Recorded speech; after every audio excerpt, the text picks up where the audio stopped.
Hello everyone. You remember the golden statement, right? Good price and good news in the stock market कभी एक साथ नहीं आती है. अगर प्राइस अच्छी है तो न्यूज़ बहुत ख़राब होगी जो इस वक्त चल रहा है करंटली. और अगर प्राइस बहुत ऊपर निकल गया है तो न्यूज़ एक तरह से अच्छा होगा. तो good price and good news doesn't come at the same time. This is I can't stress again and again. This is a great time for somebody who starting. अभी हम लोग तो फुल्ली इन्वेस्टेड हैं. हमारे भी पोर्टफोलियो 20% डाउन है to be very honest. लेकिन कोई अगर अब भी शुरुआत कर रहा है उसके लिए तो ये मतलब बहुत बढ़िया टाइम है. Overall the prices are down. Consider this as kind of a Black Friday sale जो यूएस में होता है. इंडिया में आप देखो तो प्री दिवाली सेल या प्री दशहरा कोई तरह का फ्लैट 40% सेल होता है ना, जिसमें हम लोग सब स्पेशली काफ़ी सारे जो घर के शौकीन है शॉपिंग वाले वो जाके उठाते हैं सामान. This is actually happening in the markets और शायद ये और एक्सटेंडेड रह सकता है. लेकिन यहाँ से जैसा मैंने इन्फोसिस के टाइम आपको कहा था कि अगर मैं होता भाई I can give you my opinion. This is not a recommendation at all. Please consult your registered financial adviser. हमारे वीडियो का डिस्क्लेमर पढ़िए डिस्क्रिप्शन बॉक्स में. और मैं अपना ओपिनियन दे सकता हूँ. If I was making a new portfolio so these are 7 stocks. I genuinely feel these are 7 of the best companies. और इसमें मुझे डिविडेंड मिक्सचर अच्छा खासा मिलता है. Plus I get good growth and plus I get good support and guarantee कि ये जो कंपनीज़ हैं अगर इनमें से कोई भी कंपनी को कुछ भी हुआ आँच भी आई तो हमारे देश की इकोनॉमी को थोड़ा फ़र्क पड़ सकता है for sure. I will just list out the 7 stocks. मैंने एक बार पहले बनाया था न्यू ईयर में 5 स्टॉक पोर्टफोलियो. तो one of the feedback that we got is 5 is a little less. ज़्यादा स्टॉक्स वैसे भी रखने नहीं चाहिए, लेकिन मैंने खुद सोचा कि 5 किसी को कम लग सकते हैं. तो मैंने अगर मैं उसमें से रिलायंस हटा दूँ for some people who are not comfortable कि वो बहुत बड़ी कंपनी हो गई है या क्या होगा. So let me list out my logic. आप शुरुआत करें. सबसे पहले देखिए मेरे फेवरेट तो आपको पता है by now IT, banking, insurance, NBFCs. तो ऑब्वियसली इन्हीं सेक्टर्स में हम लोग आसपास काम करेंगे. तो ऑप्शंस के साथ let me tell you in head space कोई रिकमेंडेशन नहीं है. No stock is a recommendation because every investor, every portfolio, every SIP risk factors अलग होते हैं. इन्वेस्टर का साइकोलॉजी अलग होता है गाइस. तो इसको रिकमेंडेशन नहीं समझिए please. First stock one of our favourites.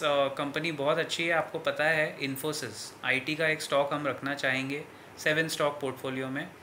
TCS Infosys में से एक रख सकते हैं तो I will still go with Infosys. Although TCS is your 12% constant growth. Infosys में थोड़ी मलाई आपको ज़्यादा मिल सकती है ग्रोथ में. और अभी इस भाव पे don't forget Infosys at current price gives you 2.1% dividend also.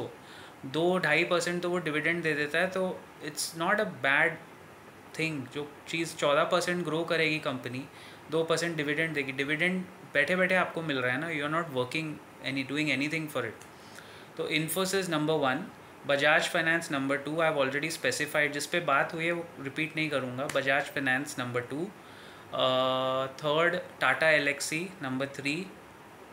सारे रीजंस आपको पहले वाले वीडियोस में पता है. I am just naming out because on your request कि एक अच्छा पोर्टफोलियो कैसे बनाना है. 7. तो Tata Elxsi, Infosys, Bajaj finance, HDFC bank एक बैंकिंग का मेजर होना चाहिए. उसके बाद ITC आई विल पुट अभी भी इस भाव में भी बिकॉज वो डिविडेंड अच्छा देती है.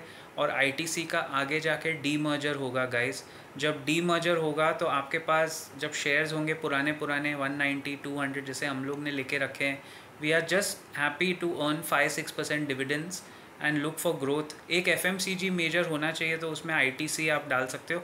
ये एक लेमैन पोर्टफोलियो है. This is not having any mid cap और स्मॉल कैप. ये उसके लिए है जिसको 12 से 14% रिटर्न हर साल अगर मिले, आप खुश हो रहे हो. तो I am sure these companies can deliver on those matrix. ITC उसमें आप डाल सकते हो डिविडेंड एंगल से एंड थोड़ा ग्रोथ एंगल से after the D merger. 6 company very interesting. IRFC, Indian railway finance corporation, हमारे सारे चेक बॉक्सेस को फ़िलहाल चेक कर रही है. रेलवे की कंपनी में IRCTC देखो फंसा हुआ स्टॉक है. IRFC is the actual financier for all the railway equipments and project सब IRFC के नाम पे, वो IRCTC को लीज आउट करते हैं। NBFC है, रेलवेज़ का एक स्टॉक होना चाहिए। तो ये 6 हो गए, IITC 5th, IRFC 6th। Number 7th में आपको चाहिए एक तगड़ा इंश्योरेंस कंपनी। तो LIC मुझे तो लगता है बहुत बड़ा मेजर प्लेयर। LIC आपको 550-600 रुपये में मिल रहा है। वैल्यूएशन के लिहाज से काफ़ी अंडर वैल्यूड है इस लेवल पे। इंश्योरेंस सेक्टर की वैल्यूएशन NBFCs और बैंक से थोड़ी अलग होती है। रिटर्न ऑन एसेट्स के हिसाब से 2 ही कंपनीज़ है इंश्योरेंस में, you can take your choice, LIC या HDFC लाइफ इंश्योरेंस। ये दोनों तगड़ी है, बट इंश्योरेंस का एक स्टॉक पोर्टफोलियो में होना चाहिए। अब ऐसे अगर आप जमा करते जाओगे तो 15 स्टॉक्स भी कम लगेंगे, और कट डाउन करोगे तो 3 स्टॉक्स भी ज़्यादा लगेंगे।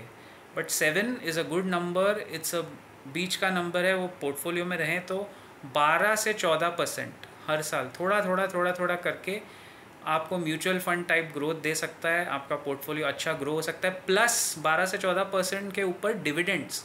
IRFC 5% डिविडेंड देता है इस भाव पे। ITC आपको अभी 3-3.5% देगा, और दूसरी कंपनीज आगे डिविडेंड्स डोल आउट करेंगी। इन्फोसिस मैंने बताया 2% डिविडेंड देगा। तो आपका पोर्टफोलियो का टोटल ग्रोथ भी तो 1-2% बढ़ता है ना डिविडेंड की वजह से।